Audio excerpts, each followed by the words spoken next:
Hey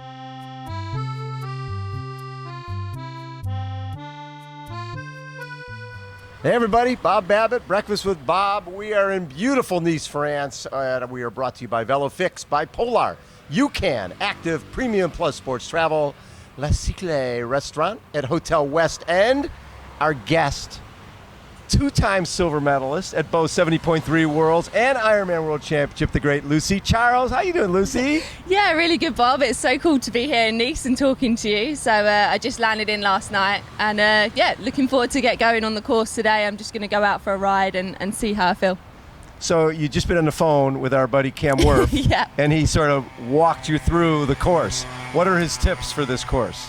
There's nowhere where he said go easy, so he's given me all the inside knowledge, so I don't want to share too much. But we had a good secret. talk. That is good. And feel good about it. And you've been in Canary Islands training for this, and that I've been to Lanzarote before, and I don't think there's a more brutal place in the world to ride, because not often you ride and you're climbing into a wind. Yeah. A lot of times there's no wind when you're climbing, but that's one of the few places that has both wind and climbing together. Yeah, Lanzarote is really tough. I did my first pro Ironman there, so yes. I like the tough courses, which is kind of why I like to go there and train. But the wind is what makes it so brutal. I think the climbing's not so bad, but like you said, when you've got a headwind and you're climbing, you just feel like you're not moving. And then when you're treated to a headwind on the way down and you still have to pedal, it makes it really tough. Yeah. What I love, just doing a little looking back at, getting into swimming at 8 years old and asking how come we can't do the 200 fly, right? I mean,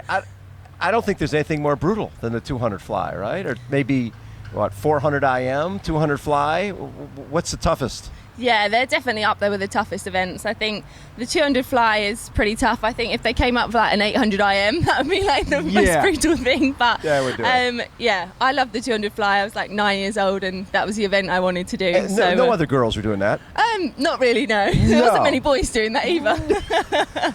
And this swimming forever and ever and ever. And you did your first 10K swim. You're 17 years old and you were the top Brit.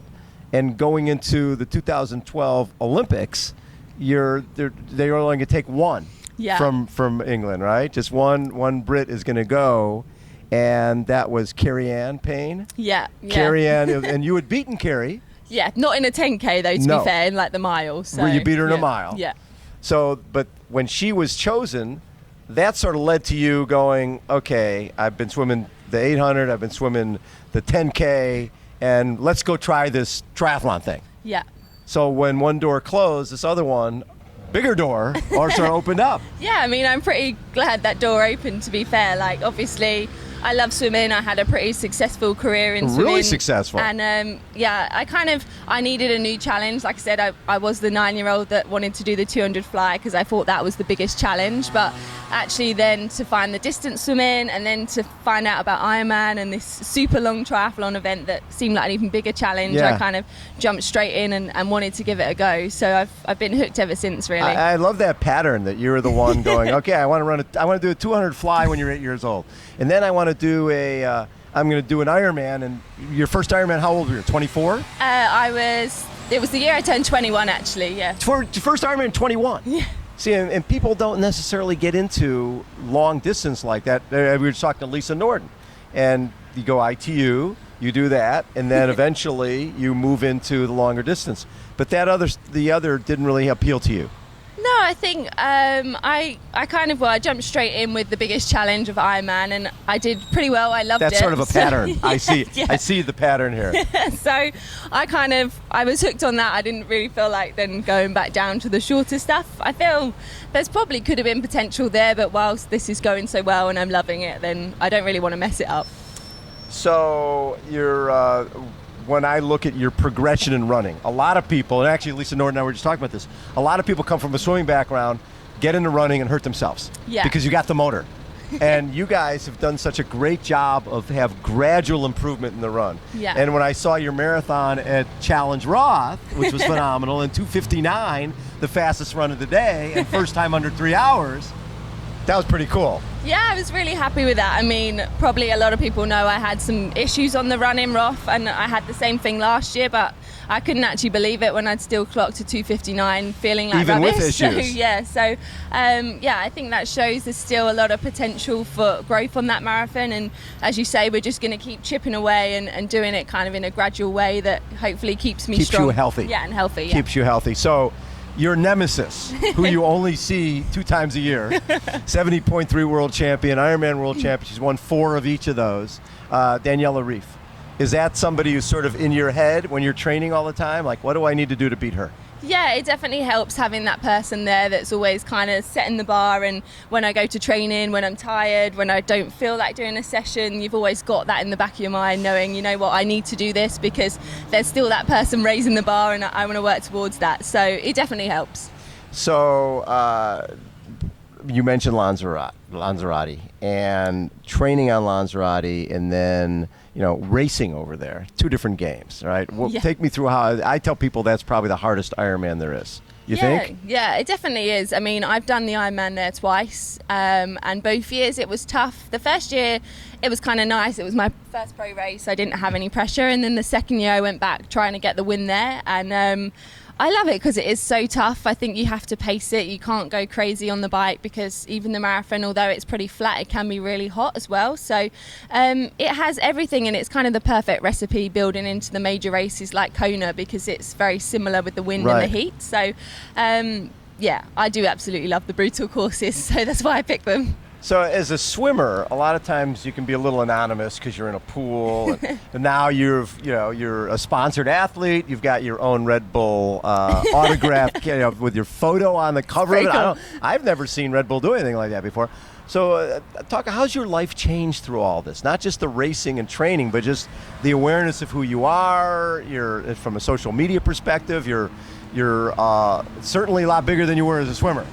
Yeah, definitely. I mean, it's been a crazy journey, and I couldn't have ever expected it when I kind of signed up for that first Ironman that any of this would have happened. And I'm definitely rolling with it and enjoying the journey. And it's only really when I come to like major races that I get that attention. So when I go back home, I kind of just... You're just Lucy. Yeah, no one knows who I am. No one cares who I am. So that can be quite nice because I just kind of go back under my little rock and go back to training and no one bothers me. But then it's also nice to come and get the love from fans at races.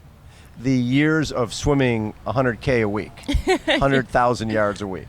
And now you're able to do so much of your training and talk to people. You're running, you're cycling, is it just way more fun? So much more fun, yeah. I used to just follow the back line and maybe have a 5-second conversation when we had a rest at the end of the lane. But now actually to be able to go out and ride and just talk with other athletes, and obviously Reese, my coach and training partner. So yeah, it's a lot more sociable, it's a lot more fun, and the key thing for us is always keeping the fun element in there as well. You guys have done a great job with that, right? Reese is racing Wisconsin? Yeah, he's out there. He's just got to his hotel there. So he's racing on Sunday. So yeah, it's a pretty busy weekend for us. And so with Kona coming up, and a lot of the athletes like Cam Wurf is focused all on Kona. Yeah. Is that something that you thought about doing, or did you think, you know what, it's a month apart?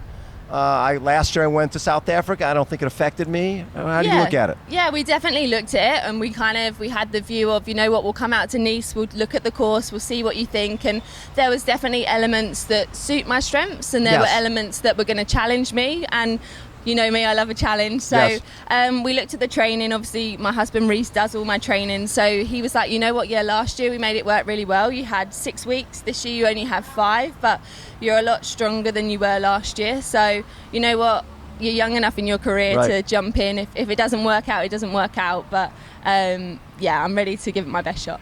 What I love is that Reese really had no background training anybody in the sport of triathlon, right? Obviously, a great swimmer.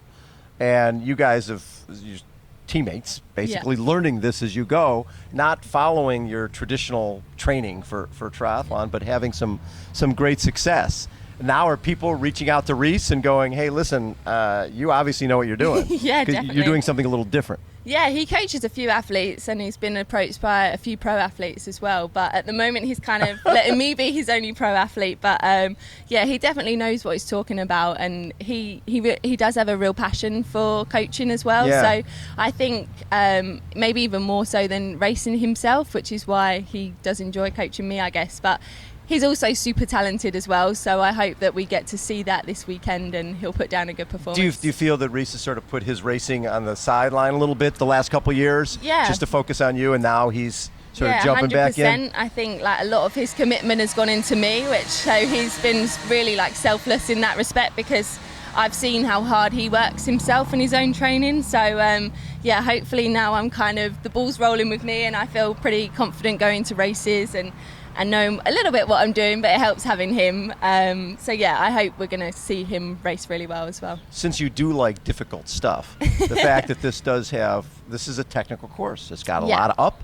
It's got a pretty nasty long downhill. Yeah. Have you been enjoying this type of training? Because you can certainly do that in Lanzarote. Yeah, definitely. I mean, obviously, in the UK, I've done most of my training indoors. So we kind of thought, you know what, we need to do some more outdoor riding, use the descents in Lanzarote. And we also went to Tenerife as well. So I've been really working on skills that maybe I hadn't done before. Yeah. So I feel like it's been the right time to do that, because, like I said, I'm quite early in my career and these are things that I'll be able to use later on as well. So, I'm becoming a more well-rounded athlete, I think. Best race you've ever had? Oh, it's so difficult. I think Kona, probably 2017, the first time I went there, because everything was so unexpected. It was all new, and I could never have expected to get on that podium. And I guess it gave me that confidence I needed, that I'm where I want to be in the sport, and kind of I grew a lot that year, I think. Yes, and the fact that you went off the front, we're not afraid of the moment. Yeah. Right, went off the front, and then followed that up last year, same thing. And does this surprise you? Because you're riding really hard, and then Daniela catches up, and you're like, oh my God, that looks like a different thing than what I'm doing right now. I'm riding, I'm going hard, I'm looking at my wattage, I'm doing good stuff, and she's in another time zone. Yeah, it always surprises me, and I think I guess last year I expected it more because it had happened the year before, but it's always surprising when you're out there kind of giving it your everything and you still get caught. So, but we've been working on that, and I guess it comes down to like the mental training as well that you do, because it's pretty tough when you're a long way into a race, you've been leading the whole time, to get overtaken. But it's how you deal with that mentally, and hopefully this year I'm going to be able to kind of kick back a bit more and give a bit more after that point. So if that happens, as I said, the run's feeling stronger every year, and I think we're going to have a good few battles maybe here and in Kona. So I remember it was 2 years ago, Daniela was 5 minutes down, and she's not making up any ground, and there's 40K to go on the bike, and you put her in a position where she had to make a tough decision. Yeah. She wanted to lead off the bike. She's comfortable leading off the bike. But to do that, she had to basically do a time trial, a 40K time trial, to lead off the bike, which she did, but she could have blown up. Yeah. You know, you put her in a position where she had to do something out of her comfort zone. Is that what you like to do? Yeah, I mean, a lot of people do ask me, do you actually like leading out from the race, because you're kind of in that pressure position, the target on your back, but I see it more of I'm in the driving seat, I'm applying the pressure to the other girls. They've got to try and chase me and catch me. So I like the position that I'm in, and I wouldn't change it. I like having my swim background. I like that I'm building the strength on the bike and the run. So it's really good fun being in that position, I think. Yeah. As you said, things are getting stronger, and hopefully even if that gap gets closed in Kona or even here, I believe in my run now, and hopefully that's going to be strong enough. So Challenge Roth, winning a Challenge Roth, that is one of my favorite events on the planet. What did you take away from that in terms of, you've got a stadium that they build in the middle of nowhere, right? You've got Solar Hill that you go up twice, and there's 50,000 people on it. Have you been on a course that's that much fun? There's nothing really like it. I mean, obviously, I raced there last year, and I didn't have a great race for me. So I was in a position where maybe I didn't enjoy the course as much as I should have. So 100% that's why I went back, because I was like, I need to see what Roth is all about. And I definitely saw that this year. I mean, the crowds there are just amazing.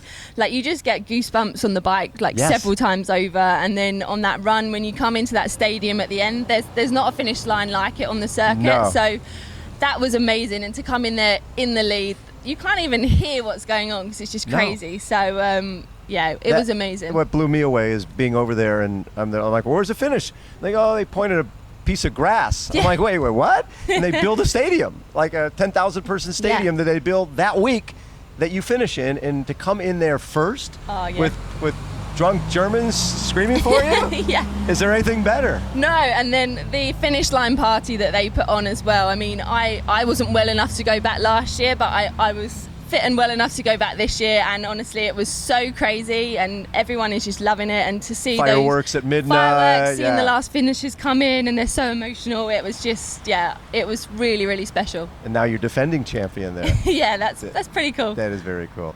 Lucy, as always, thank you for Thanks. taking so much time, and we'll see you out there race day and then in Kona. Yeah, thank you very much. Look forward to it. I'm missing your family though, I know. because you're usually all here. I promised Grandad we'll be back in Kona this year. I love it. And my sister too. She's coming for the first time. So. Granddad said he wanted to come back to Four Seasons. He did. I think he wants to stay in the bed. Exactly. Lucy Charles-Barclay has been our guest, everybody.